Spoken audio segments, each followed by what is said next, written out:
Hey everybody, welcome to this 5-Minute Friday. I am your host, Kevin Pennell, and today I'm going to dive into Jonas Salk and how he used the Plan, Do, Study, Act, or PDSA cycle. This is similar to how I described Florence Nightingale as a change manager, the ultimate.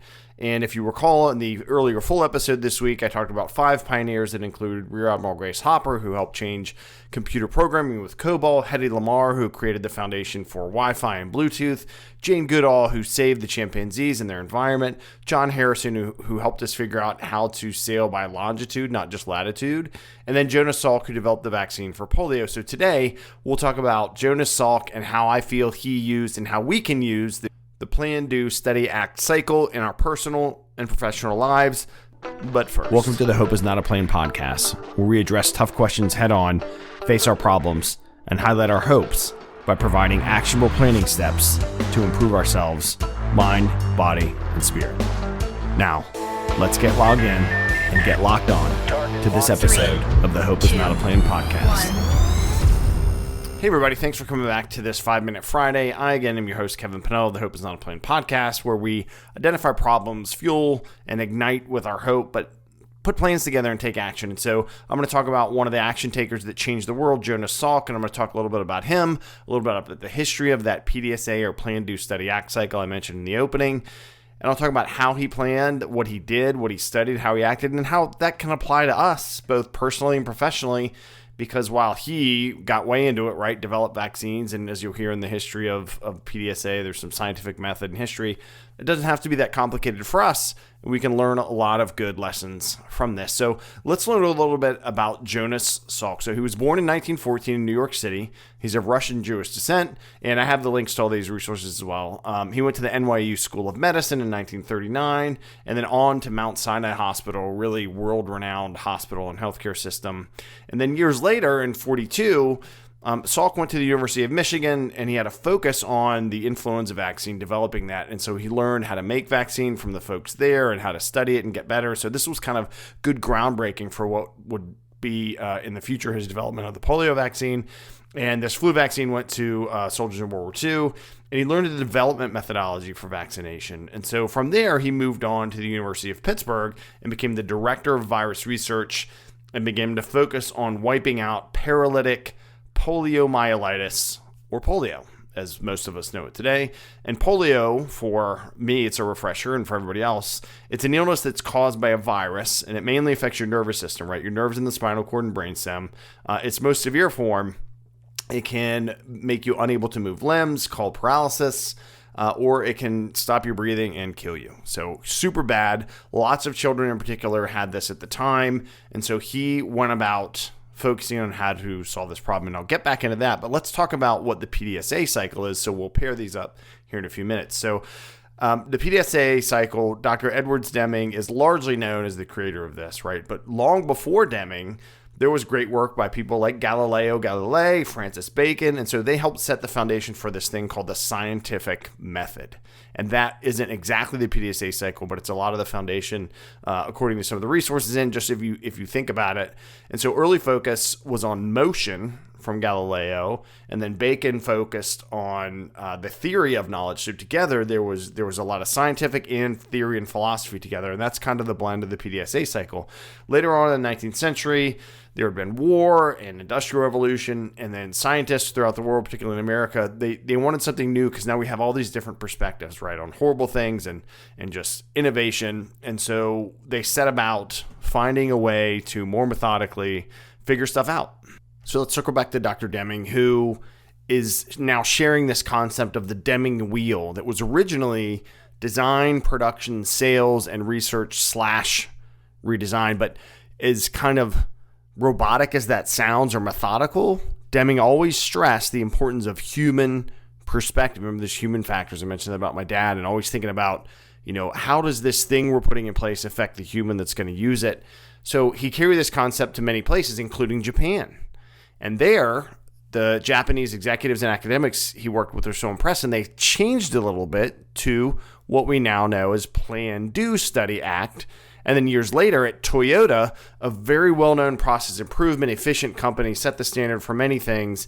They added in the middle, if you picture a circle, and on the top left, there's plan, and then the right's do, and then studies on the bottom right, and acts on the bottom left. Put another circle right in the middle of that, and it says go and see. And the focus of that is a prompt to not stay disconnected and crunch numbers and sit in your office, but go there and see what's happening. And I found it helpful. I remember we were deploying like 3,000 iPhones in the hospital, right? And there were issues and needed help of putting cases on and how do we set them up and how do we do this? Well, it helped for me to go and see. Let's go and see how this process is. Okay, let's think about how we can improve it. But the discovery of the artifacts had to do with human factors. So that's a bit about the PDSA cycle and how I think, whether consciously, which it didn't really exist with Dr. Salk, how I think he used it, right? He was all about it. So this is how I think and how we can frame this for ourselves. How did Salk plan? Well, he learned how to develop vaccines, right, and focus on influenza. And then he altered that. So he had this core skill and he altered it a bit to the concept of using killed virus or dead vaccine for polio. So how did he do? What did he do? He wrote numerous articles that generated buzz. So he did some marketing, some things like that. And that led to the creation of the March of Dimes as we know it now. And it helped him continue his vaccine development for polio. How did he study? Well, he learned the basic vaccination development techniques. He studied the reaction of test vaccines on volunteers, including his family. I mentioned that in the earlier episode this week. And this was over 1 million pediatric subjects. I mean, imagine that. Polio was so bad, 1 million people volunteered, right, to test this vaccine. And how did Salk act? He kept pushing this idea that was resisted. You can't use dead virus to build immunity and cure things. And he proved wrong. He built off the positive results from the study and he expanded, right? And he reduced the instances of polio by roughly 79, 80%. He went from 29,000 to 6,000 roughly. That's amazing. And then he pushed to have the vaccine.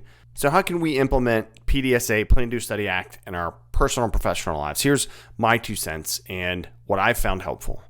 Personally, look at your life and what you want to improve. Is it fitness? Is it relationships?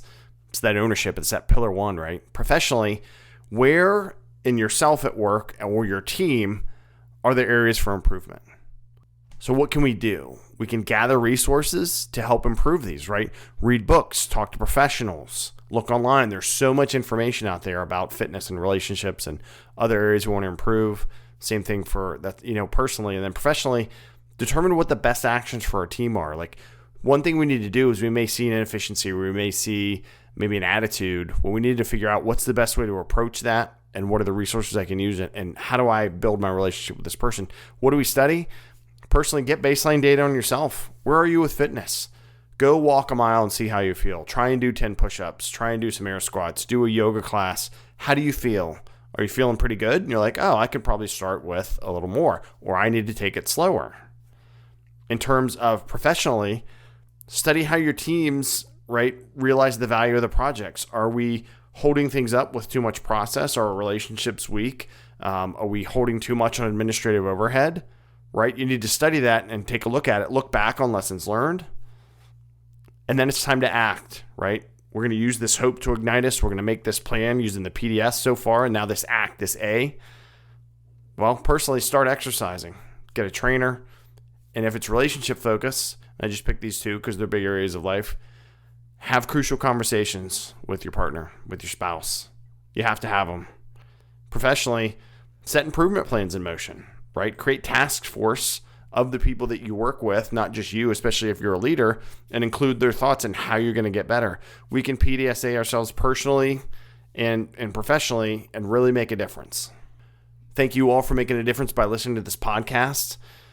Use the PDSA cycle on yourself and at work and keep those pillars balanced with taking ownership and practicing mindfulness and getting movement and setting boundaries and making connections and focusing on your sleep. Get yourself some rest. It's hot out there. And have some faith. And when you start to put these plans together, remember, what is the leader's intent? Not just for your team, but for yourself. What is it you're trying to accomplish? Put some real objectives together, some smart ones. right? Determine who you need to do that in your organization, get those resources, and then communicate. Communicate with yourself, with your spouse, with your trainer, with whomever it is on your team. Thank you so much for visiting hopeisnotaplan.org. There are resources, a bit about me, some interviews that I've done as a guest, that I've interviewed other folks, really good resources and discussions I think that will enlighten and entertain and educate you all. And reach out to me. You can give me feedback on this episode, on other episodes, subscribe on Apple and Spotify, all the places should you choose. I appreciate it. Leave a review, let me know how I'm doing. Stay safe out there as it gets hotter and hotter, everybody. Make a difference like Jonas Salk did, by pushing past the naysayers to develop a vaccine that saved thousands, if not millions at this point, of lives. And I wish you all Godspeed.